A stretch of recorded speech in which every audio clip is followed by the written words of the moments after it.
हेट्रोपैटर्नल सुपरफेंगेशन ये प्रेगनेंसी की एक ऐसी कंडीशन है जहां एक गर्भ में दो अलग पिता के जुड़वा बच्चे कंसीव हो सकते हैं, यानी मां एक और बच्चों के पिता दो।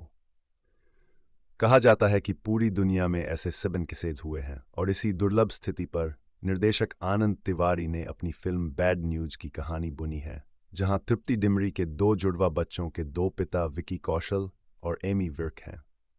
यो देखा और सुना जाए तो ये कंडीशन बहुत ही गंभीर लगती है, मगर डायरेक्टर आनंद तिवारी उसे कॉमेडी के रंग में डालकर दर्शकों के लिए एक मज़ेदार टाइम पास फिल्म बना ले जाते हैं, जिसमें आपको ज़्यादा दिमाग लगाने की ज़रूरत नहीं है। बैड न्यूज की कहानी शुरू होती है सलोनी, जो एक शेफ है और अपने करियर में मेराकी स्टार नाम का एक ऐसा अवार्ड पाने का सपना रखती है, जो हॉस्पिटैलिटी इंडस्ट्री का सबसे बड़ा सम्मान माना जाता है। मगर उसकी मां उसकी शादी किसी अमीर पंजाबी लड़के से करवाकर उसका घर बसाना चाहती है। दूसरी ओर अखिल चड्डा की मां शीबा चड्डा भी अपने बेटे के लिए बहू लाने को लालायित है। एक पंजाबी पार्टी में सलोनी और अखिल की मुलाकात होती है। तूफानी रोमांस के बाद दोनों झटपट शादी के बंधन में बंध जाते हैं, मगर शादी के कुछ ही समय बाद सलोनी को एहसास होता है कि अखिल मम्माज बॉय, मां का लाडला बेटा, और वह करियर, सपने और पर्सनल लाइफ के बीच का संतुलन नहीं रख पा रहा। सलोनी को यह भी लगता है कि अखिल उसके सपने को पूरा करने के लिए बाधक बन रहा है। दोनों के मतभेद का नतीजा होता है तलाक। सलोनी दिल्ली छोड़कर मसूरी में एक नई शुरुआत करती है। उसका बॉस गुरबीर एमी विर्क उसे पसंद करता है।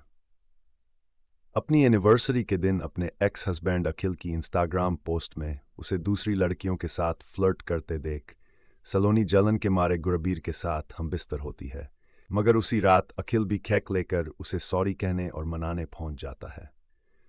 सलोनी अखिल को ना नहीं कह पाती और दोनों अपने पुराने शादीशुदा दिनों की तरह अंतरंग हो जाते हैं। अब 6 हफ्ते बाद धमाका होता है कि सलोनी प्रेग्नेंट है। उसके पेट में एक नहीं 2 बच्चे हैं और पैटर्निटी टेस्ट से पता चलता है कि उन जुड़वा बच्चों के 2 पिता हैं, अखिल और गुरबीर। अखिल और गुरबीर दोनों ही अपने पिता होने की दावेदारी में सलोनी का दिल जीतने की होड़ में लग जाते हैं।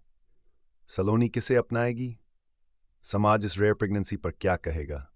सलोनी, अखिल और गुरबीर के घर वालों का रिएक्शन क्या होगा? ये जानने के लिए आपको सिनेमा हॉल जाना होगा। निर्देशक आनंद तिवारी की इस फिल्म में ज़्यादा दिमाग लगाने की ज़रूरत नहीं है। अगर आप इस रेयर कंडीशन पर ज़्यादा दिमाग लगाने जाएंगे तो आप फिल्म का मज़ा नहीं ले पाएंगे। यह विशुद्ध मनोरंजन के उद्देश्य से बनाई हुई फिल्म है। कॉमिक स्ट्रीक फिल्म का प्लस पॉइंट है, फर्स्ट हाफ बहुत तेजी से भागता है। यही वजह है कि किरदारों का समुचित विकास नहीं हो पाता। सेकंड हाफ धीमा पड़ जाता है, मगर इसके बावजूद कई दृश्य ऐसे हैं जो आपको लगातार हंसाते जाते हैं।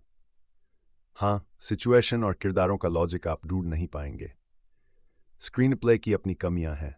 इसके बावजूद लेखक तरुण डुडेजा और इशिता मोइत्रा के वन लाइनर्स और कॉमिक पांच मनोरंजन का प्रवाह बनाए रखते हैं।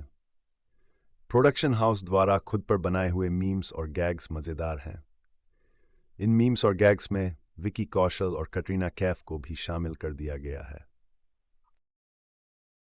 संगीत की बात करें तो पंजाबी सिंगर करण औलजा का गाना हुस्न तेरा तौबा पहले ही म्यूजिक चार्ट पर धूम मचा रहा है। इस गाने में कोरियोग्राफर बॉस्को की कोरियोग्राफी खूब जमी है।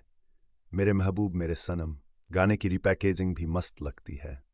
पंजाबी परिवारों की कहानी में संगीत पंजाबियत के सुर पुख्ता करता है। अखिल के रूप में विकी कौशल फिल्म के मजबूत आधार स्तंभ है। सही मायनों में वे फिल्म की जान है। उनकी बेहतरीन कॉमिक टाइमिंग और तौबा तौबा वाले डांस मूव्स दर्शकों का दिल जीतने के लिए काफ़ी हैं। उनका ये गाना पहले ही वायरल हो चुका है। एक आत्मकेंद्रित और बड़बोले पंजाबी लड़के को उन्होंने शानदार तरीके से जिया है। सैम बहादुर जैसी इंटेंस बायोपिक के बाद इस हल्के फुल्के रोल में एक अभिनेता के रूप में उनका ग्राफ साफ चमकता है। कॉमेडी के सटल अंदाज में गुरबीर के रूप में एमी विर्क का किरदार विकी कौशल के साथ एक मनोरंजक जुगलबंदी पेश करता है। एमी ने अपने मासूम किरदार में भी अच्छा खासा हंसाया है। सलोनी के विभिन्न रंगों को तृप्ति ने मज़ेदार ढंग से निभाया है। वे खूबसूरत भी खूब लगी हैं। एनिमल के बाद उनमें निखार आया है। मां कोरोना के रोल में नेहा धूपिया अपनी उपस्थिति दर्ज कराने में सफल हैं। शीबा चड्डा यहां भी मां की भूमिका को यादगार बनाती हैं। फर्टिलिटी सेंटर चलाने वाले डॉक्टर के चरित्र में फैसल राशिद याद रह जाते हैं। रेखा खान टाइम्स समूह के नवभारत टाइम्स में फीचर्स एंड एंटरटेनमेंट एडिटर हैं। उन्हें प्रसिद्ध प्रकाशनों, पत्रिकाओं और रेडियो में काम करते हुए 2 दशक से भी ज्यादा का समय हो गया है। पत्रकारिता के क्षेत्र में अपने योगदान के लिए उन्हें स्त्री शक्ति पुरस्कार, power of pen, most inspiring woman in journalism, most powerful woman in media जैसे कई पुरस्कारों से नवाजा गया है। जर्नलिज्म के अलावा रेखा को लिखना और पढ़ना भी बहुत पसंद है। उन्होंने कोई सपना न खरीदो नामक एक गुजर